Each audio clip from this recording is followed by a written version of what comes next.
நீ நினைத்த காரியங்கள் ஒன்றும் நடக்கவில்லை என்றும் நீ நம்பியவர்கள் உன்னை ஏமாற்றிவிட்டு சென்றதாகவும் கூறி புலம்பிக் கொண்டு திரிவது எனது காதில் கேட்கின்றது. எப்பொழுதும் மனிதர்களை நீ நம்பிவிடாதே. மனிதர்கள் அவர்களது தேவைகள் முடிந்த பின்பு உன்னை விட்டு விலகி விடுவார்கள்.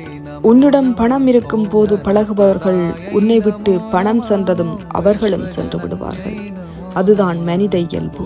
மனிதனாக பிறந்த எவரும் பணத்திற்காக ஆசைப்படும் வர்க்கத்தை தான் கொண்டவர்கள். அதனால் தான் நான் கூறுகிறேன், நீ உன் வாழ்வில் எவரையும் நம்பாதே. வாழ்க்கையில் உறவுகள் தேவைதான். இருப்பினும் நம்பிக்கையை அளவோடு வைத்து கொண்டால் உனக்கும் நல்லது, அவர்களுக்கும் நல்லது.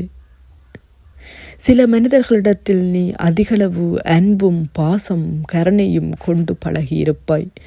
ஆனால் அவர்களோ உன்னிடத்தில் உள்ள பணத்தை மட்டுமே நம்பி உன்னிடம் கருணை காட்டுவது போல பல வேஷங்களை காட்டி தெரிந்திருப்பார்கள். அதெல்லாம் இப்பொழுது உனக்கு தெரிந்து விட்டதனால் நீ மனக்கலக்கம் கொண்டு என் மீது பாரம் போட்டுவிட்டு பல குறைகளை கூறி கூறி அழுது கொண்டிருக்கின்றாய் அல்லவா? எல்லாவற்றையும் தூக்கி எறிந்துவிட்டு என்னிடம் சரணாகதி அடைந்து விடு. நான் உனக்கு இருக்கின்றேன். உனக்கு தேவையான அனைத்தையும் மீண்டும் கட்டியெழுப்புவதற்கு நான் உதவி புரிகின்றேன். மனிதர்களை நம்புவதை விடுத்து என் மீது நீ அனைத்து விடயங்களையும் கூறிக்கொண்டிருந்தாய். ஆனால் நான் உனக்கு ஏதாவது ஒரு வழியில் உதவி புரிவேன்.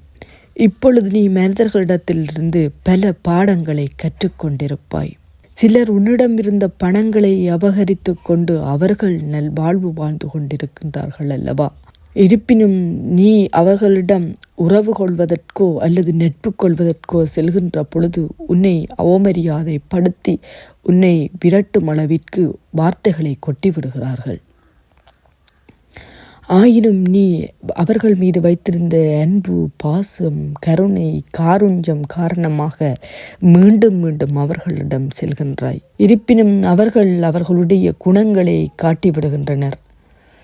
உலகத்தில் மிக மதிப்பு மிக்கது பணம்தான் என்று அவர்கள் எண்ணுகிறார்கள். ஆனால் பணத்திலும் மிக பெரியது உயிர் என்பதும், உயிர் பிரிந்தால் அவரை தூக்கிச் செல்வதற்கு சிலர் தேவை என்பதனையும் மறந்து விடுகின்றனர். எல்லாவற்றிற்கும் நான் அவர்களுக்கு மிக விரைவில் பதில் கூற இருக்கின்றேன். நீ எதுவும் கவலை கொள்ளாதே. நீ உன் வழியில் சென்று கொண்டே இரு. உனக்கு தேவையான அனைத்தையும் நான் வழங்குவேன். நான் இருக்கின்றேன். நீ கவலை கொள்ளாதே.